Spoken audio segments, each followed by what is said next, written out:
Good evening, this is Chester Labaco reporting for the latest news today. The Aquino administration is ready to provide at least 10.9 billion pesos for disaster and relief efforts in areas affected by heavy flooding last week. Budget and Management Secretary Florencio Abad said that this is on top of the remaining 5.9 billion pesos calamity fund for the government for 2012. The 10.9 billion is comprised of 9.4 billion in savings from unfilled plantilla positions in the first half of the year and 1.5 billion from last year.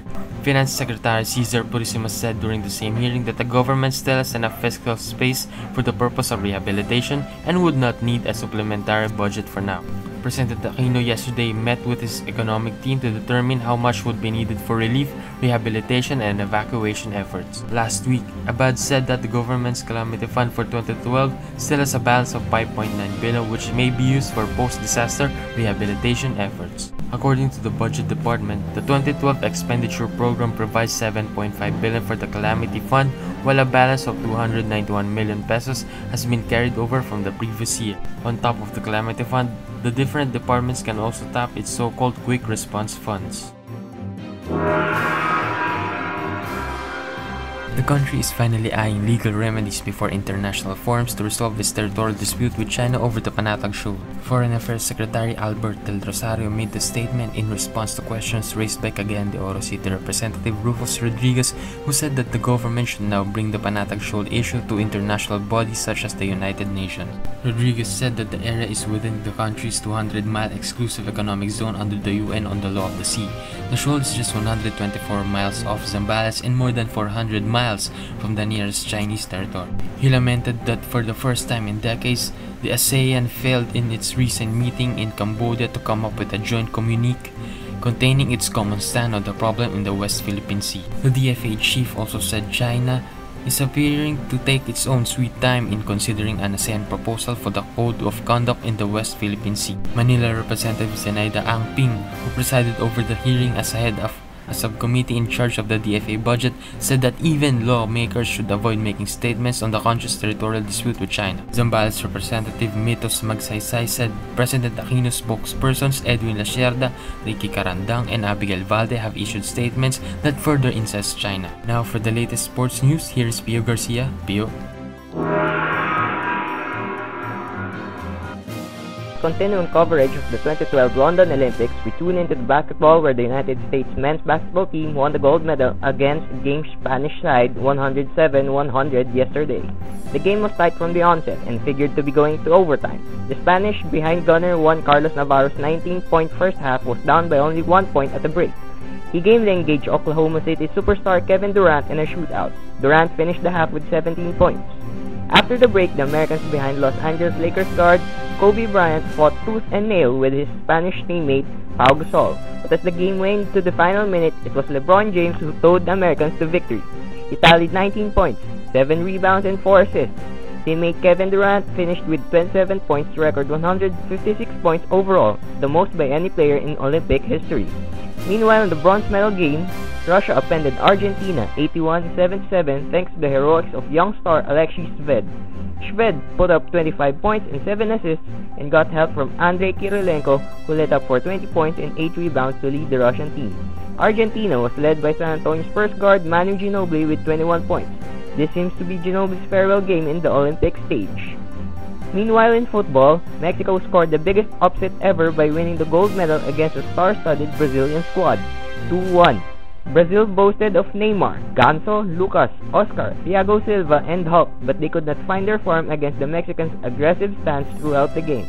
Mexico scored the opener just 29 seconds into the match thanks to Obrel Peralta, who would then double up in the 75th minute to wrap it up for the Mexicans before Brazil's Hulk slides in a bullet in the 91st minute of the match, providing a bit of drama. Oscar almost tied it, but with his header in front of the goal missed. The Olympic gold still proved elusive to the Brazilians, which has won every possible football crown known.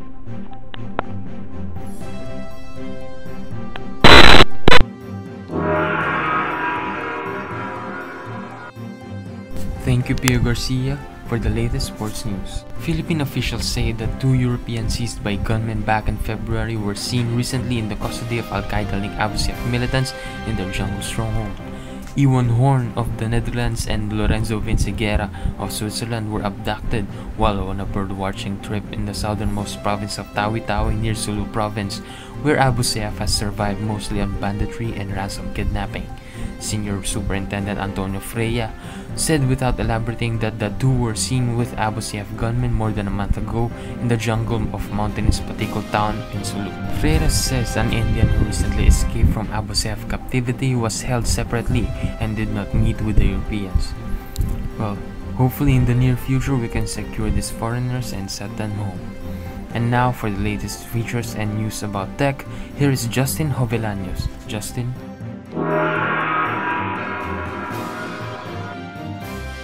Thank you, Chester. Good news to Microsoft Office users. The latest Microsoft Office suite will be available in the market soon. Faithful to the Windows 8 Metro look and feel, the newest Microsoft Office suite boasts of being touchscreen ready and cloud friendly. In an exclusive customer preview launch at Makati Shangri-La Hotel, Tovia Valua of Microsoft Philippines demonstrated the various new features of different Microsoft Office applications. Valua is Microsoft Philippines Business Group head of the Microsoft Office division. The Office suite presented in the event is also the same version launched in the United States by Microsoft Corporation CEO Steve Ballmer. The latest Office suite comes with updated Word, Excel, OneNote, and PowerPoint applications. All of the improvements are designed to work well in cloud. All of the applications can be edited offline or online using different devices from mobile phones to tablets, laptops, and PCs.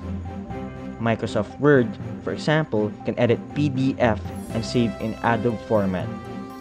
Videos can also be embedded within the file. Microsoft has also added features for social networking within the Office application platform. Microsoft officials say they have yet to announce when they will put the new Microsoft Office. Motorola set for big cuts as Google reinvents it. Motorola Mobility, the ailing cell phone maker that Google bought earlier this year, told employees Sunday that it will lay off 20% of its workforce and close a third of its 94 offices worldwide. The cuts are the first step in Google's plan to reinvent Motorola, which has fallen far behind its biggest competitors, Apple and Samsung, and to shore up its Android mobile business and expand beyond search and software into the manufacture of hardware. 1/3 of the 4,000 jobs lost will be in the United States. The company plans to leave unprofitable markets, stop making low-end devices, and focus on a few cell phones instead of dozens. In addition to the coming cuts, Google has gutted Motorola management, letting go of 40% of its vice presidents. It also hired new senior executives. It will shrink operations in Asia and India and center research and development in Chicago, Sunnyvale, and Beijing. Mr. Woodside also plans to cut the number of devices Motorola makes from the 27 it introduced last year to just a few. He wants to make the company's products cool again by loading them with things like sensors that recognize who is in a room based on their voices, cameras that take sharper photos, and batteries that last for days. Competitors like Sony, LG, and HTC will be watching closely to see how the Motorola-Google relationship develops, especially whether Motorola receives special treatment from Google. Like Motorola, they use the Android mobile OS, for which Google receives no payment. Back to you, Chester. To Justin for the latest feature stores and tech. Residents of 43 villages along the riverbanks of Porac Gumain River in Pampanga evacuated to higher grounds Wednesday after a mini dam nestled on top of a mountain is threatening to give way. An advisory from the provincial government of Pampanga said the small water reservoir on top of Porac in Barangay Sapang Uwak could crack at any time, which would cause flash floods. Besides flooding in Porac, the Pampanga provincial government also warned of possible flash floods in the towns of Florida Blanca, Lubao, and Sasmuan. The warning was issued after Tropical Storm Helen made landfall in Cagayan province around 1 a.m. Since the continuous rain last week owing to the southwest monsoon, floods in several towns in Pampanga and Bulacan have yet to subside. For more about the weather, here's Miguel David. Miguel. The effect of heavy rain has been devastating for Filipinos for the past few days. The rain hasn't stopped since last week and all classes were suspended. Many travelers were affected as well, and some of them are still stranded in some roads, especially in NLEX and SLEX. Business dropped its income because of what we are experiencing right now. Some lost their potential income for the past few days, but some made their regular income as high as heaven. We are talking about the pedicabs, also known as pajak here in our country. Their regular fare is around 20 to 10 pesos, but because of the flood, their rate suddenly went up to 50 to 90 pesos each trip, especially in Taft Avenue. Pedicab drivers said that they are just doing their job and rating their trip based on the weather. They also said it's hard to run through the flood with the cold breeze of the air because of the rain. Most of the passengers are sad with the rate because they felt that they are being abused by the pedicab drivers, but some passengers are just letting it go for they are thinking the condition and the status of pedicab drivers. Everything will be the same until the weather becomes okay and until the flood subsides. This is Miguel David reporting. Thank you, Miguel, for the weather. That's all for the latest news today. Once again, I'm Chester Labaco reporting. Good evening.